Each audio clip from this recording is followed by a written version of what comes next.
Welcome to This Explainer. Today, we're diving into a fascinating and honestly kind of frustrating mystery of the modern workplace. It's a scenario you've probably seen play out in offices, hospitals, or tech companies everywhere.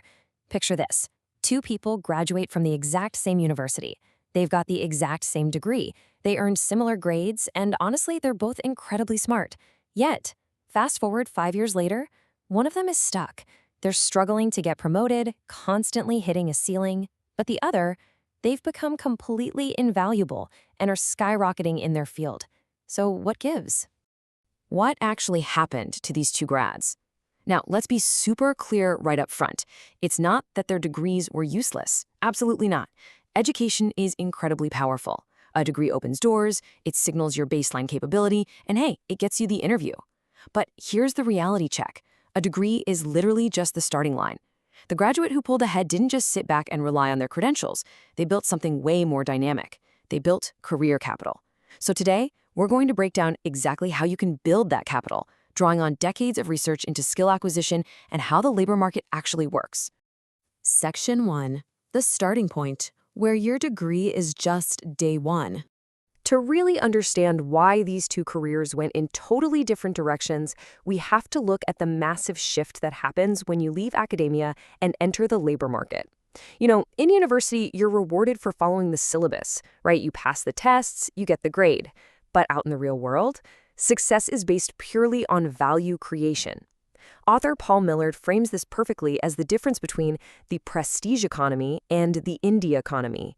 In the prestige economy, we rely on proxies, things like fancy credentials or big university names, to signal quality. But as your career progresses, you transition into an economy based on actual competence. Basically, what you can actually execute is all that ends up counting. And here's the kicker. Technical knowledge alone isn't going to cut it. Research from the Dale Carnegie Foundation uncovered this staggering fact, and it's especially wild for highly educated professionals like engineers and architects. It turns out that only about 15% of your financial success is due to your actual technical knowledge. A massive 85% comes down to skill in human engineering. We're talking about your personality, your ability to handle complex realities, and your capacity to effectively work with and lead other people. Because of this, your education absolutely cannot stop the day you graduate. As economists Darren Asimolo and James Robinson point out, our modern progress isn't just about us having better machines. It's about the deep know-how that workers possess. The real world demands constant, lifelong skill building. If you stop learning the second they hand you that diploma, you're literally already falling behind. Section 2. Becoming effective and getting the right things done. So you're out in the real world, and suddenly the sheer volume of work is just overwhelming. This is where we bring in Peter Drucker. Drucker was an absolute mastermind of management. In his book, The Effective Executive, he deeply understood that the knowledge worker is the true engine of our modern economy. But he noticed a huge flaw in how most of us operate. We totally confuse busyness with effectiveness. Producing actual results is vastly different from just running around being busy all day. To fix this, Drucker laid out a brilliant framework. First, you've got to focus on outward contribution. Ask yourself, what results are actually expected of me here, rather than just staring at your daily to-do list? Second, track where your time actually goes, because let's be honest, most of us have zero idea. But my absolute favorite concept of his is the posteriorities list. We all have priorities, right? But Drucker argued that truly effective people have the courage to decide what not to do. To build real career capital, you have to hyper-focus on a few major areas that produce outstanding results and ruthlessly cut out the unproductive tasks that are just draining your energy. Moving on to Section 3, the long apprenticeship and building deep skills. Once you figure out how to manage your time, what exactly are you supposed to do with it? Well, in his incredible book, Mastery, author Robert Greene analyzed historical and contemporary geniuses. He explains that right after your formal education, you enter a second, highly practical phase of life. He calls this the apprenticeship.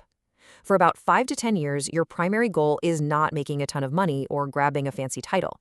It's the total transformation of your mind and character.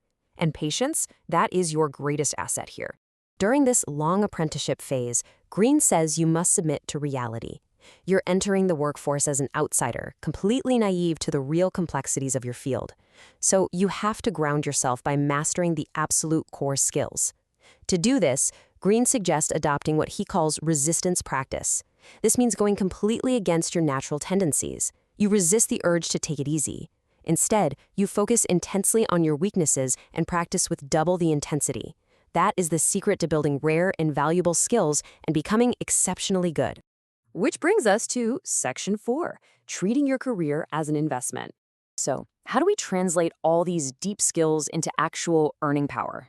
We need to start looking at our careers as an economic vehicle. In The Algebra of Wealth, Professor Scott Galloway argues that your career is really just a series of strategic decisions that compound over time, exactly like a financial portfolio. And the very first investment you've got to make is in your own focus and talent.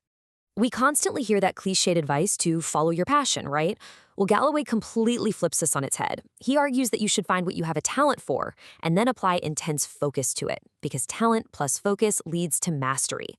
And once you master something, the success, the recognition, the financial reward, that's what actually generates the passion you need to sustain a decades-long career. Strategic positioning is absolutely essential here. Galloway advises looking for roles that have huge upside potential in scalable industries.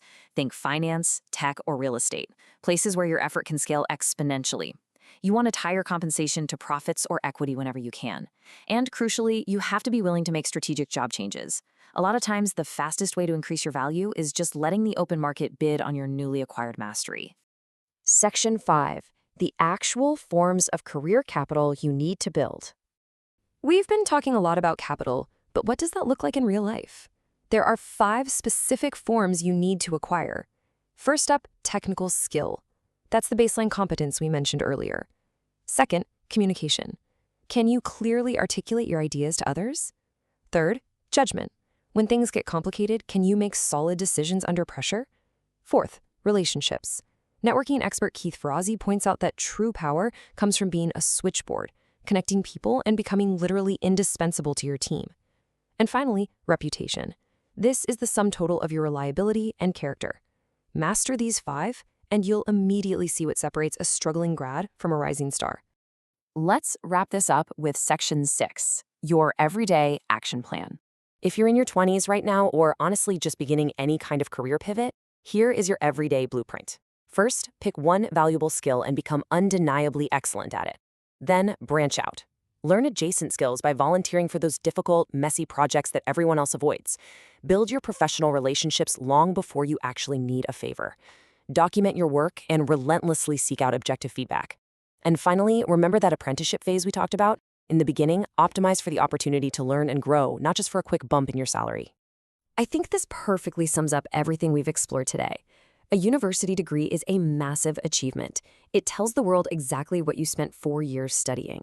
But it's just the starting line. Your finely tuned, deliberately practiced skills, those tell the world what you can actually execute.